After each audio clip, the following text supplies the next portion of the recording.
your moderator for today's session. We'll be kicking off with the Broadband Forum testing and certification updates. Real quick to give a brief history, I work for the Interoperability Lab, and I'm also the technical chair of the Broadband Forum. I've been serving in that role for a few years now, and have been working in broadband technologies since the days of ADSL all the way on up through XGS-PON of late in my career, largely involved in the testing side of things. Quick overview of like what we're going to cover in this presentation will be the why testing, and then an update across the technologies covered in the Broadband Forum from the testing's perspective, as well as a look towards the future and what will be coming up from that.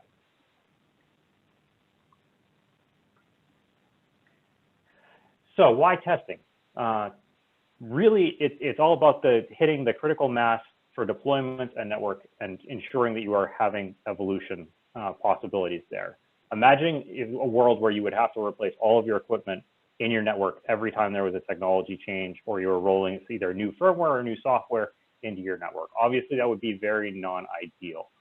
And what has happened over the years with respect to the testing is testing has ensured that the mass deployment is actually a strong possibility and helped us hit where we are today with greater than 1 billion subscribers to broadband technologies overall. Broadband Forum test development has always closely supported the technology developments of our peer organizations. So we've worked alongside the folks that are actually developing the standards, such as IETF or ITUT, but serving to actually aim that testing towards the real world requirements coming from our operator partners within the forum. And this ensures that the scenarios that are explored are actually based on the real world scenarios to that. The other key point that the Broadband Forum brings to this effort is often being the neutral place to deal with some of the delicate topics, such as like performance testing and establishment of the performance requirements for things like pass-fail. As you can imagine, that there's always kind of the push on one side of the equation of the performance requirements should be as high as possible, while on the other side of things, there's what's realistically achievable by the vendor community and the state of the art. And so it's always a balancing act to establish those performance requirements in a way that actually supports all of the community together. And then when necessary, the forum has also developed formal programs such as certification efforts, where you can actually see the devices that have been listed on the website for things that have met the certification requirements of these formal things. And this is either through third-party requirements or self-testing with review. And in those cases, that serves as a resource to the industry for people to be able to pull that information into things like their RFPs or their source of truth for the service providers and the vendors.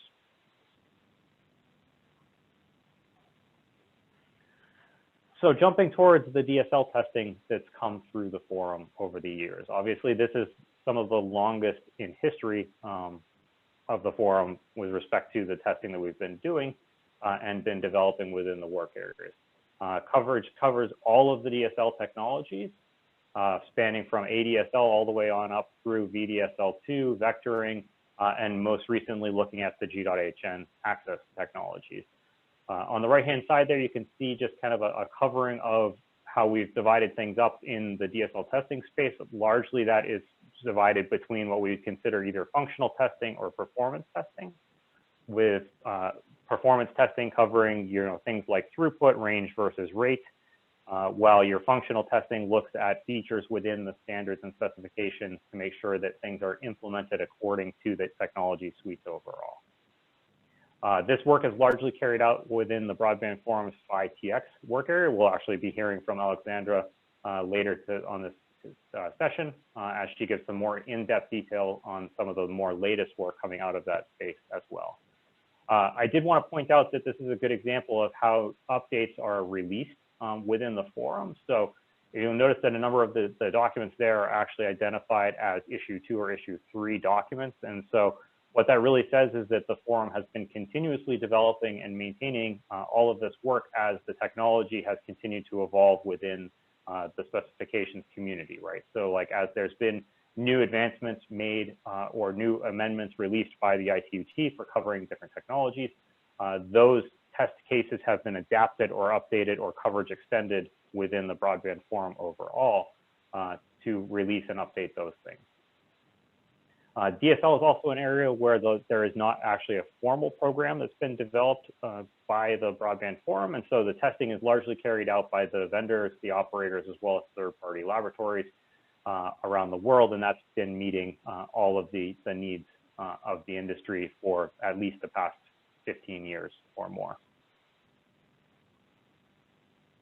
But if we move on to another copper technology, Gfast, this is an example where we have released a formal certification program within the forum. So the forum has defined TP337, which is the certification test plan for Gfast.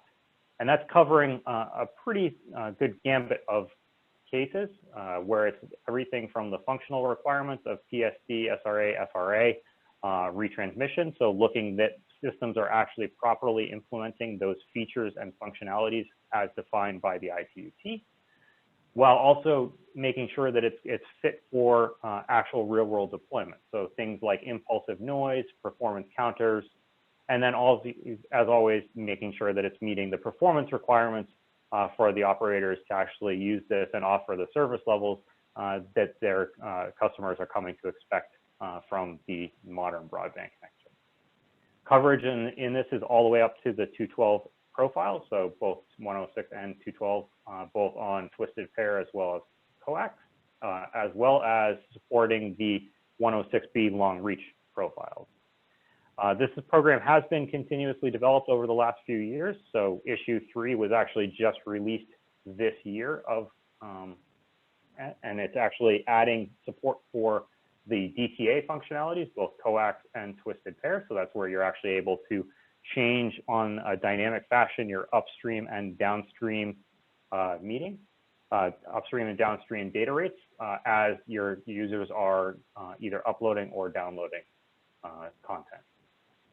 The formal program actually lists off 77 devices that have now been certified as pairs of DPU and CPE.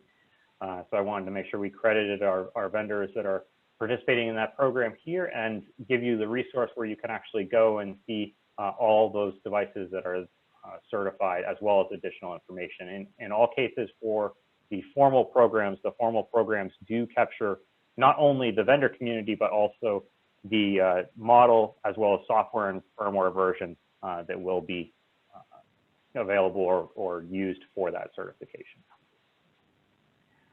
Moving on to the PON technologies. PON technologies are another space where the Broadband Forum has the formal 247 certification program. This is focused on verification of an ONU's OMCI implementation, where that system is actually doing service configuration testing. So looking at configuration of things like VLANs, priority queues, multicast, as well as device management. So not to be confused with like TR69 or anything like that, but looking at things like firmware upgrades, alarm reporting, MIB synchronization across like reboots.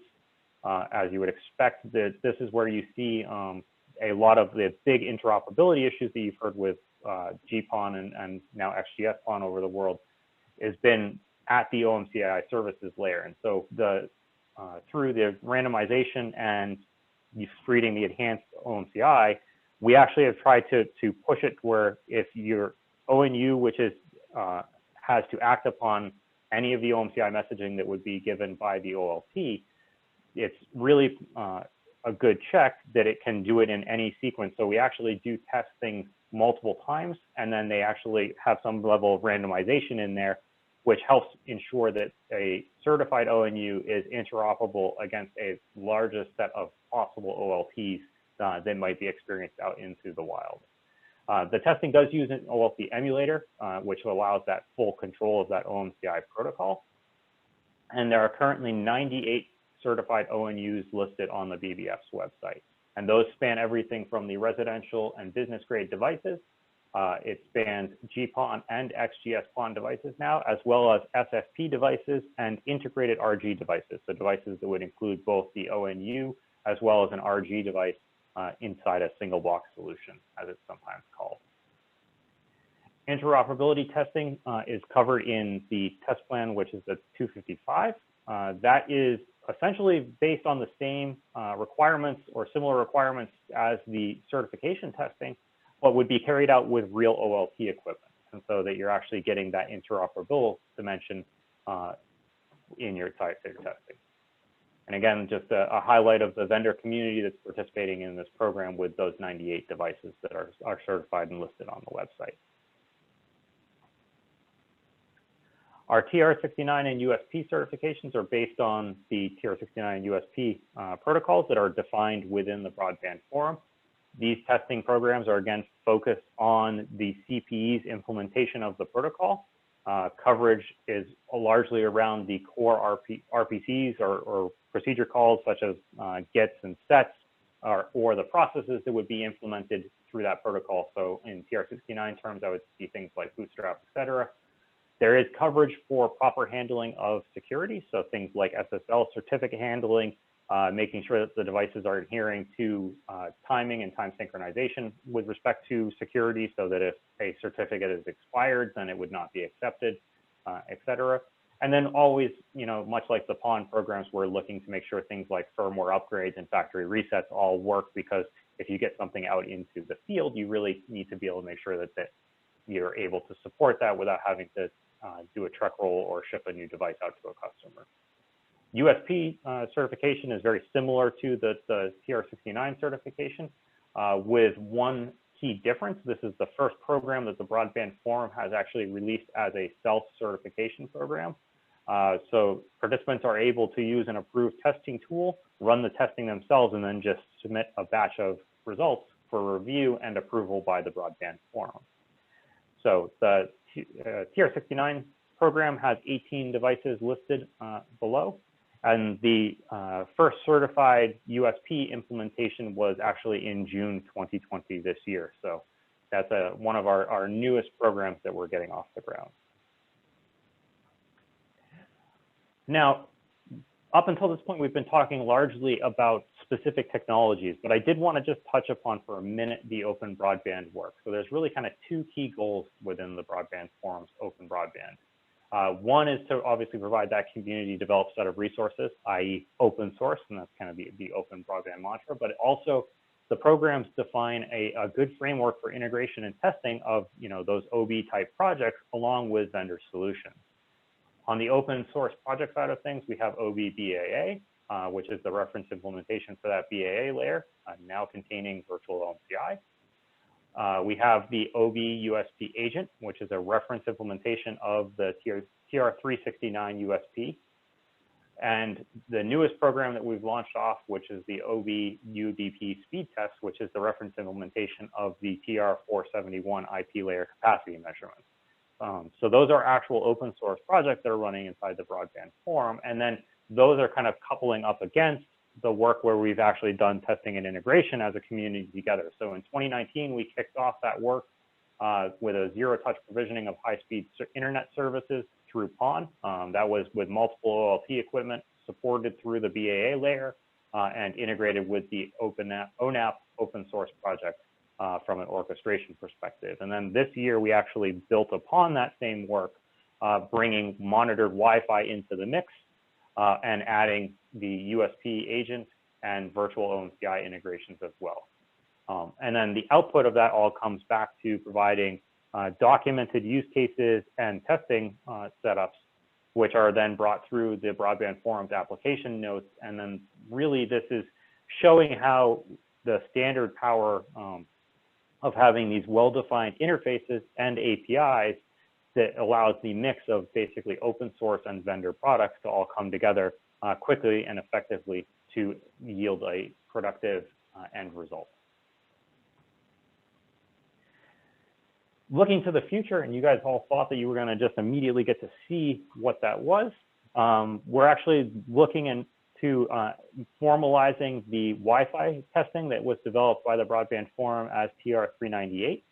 That will be circling around the issue 2 work, which is expected to be completed at the end of this year. We're actually kind of like one of the big topics that will be going into our Q4 meeting next week. That provides testing coverage of 802.11n, AC, and AX, and is covering a variety of categories of testing. Really, it's again similar to like our other physical layer aspects for like GPON or Gfast, where it's looking at, you know, RF performance, coverage, stability, your capacity or your performance there.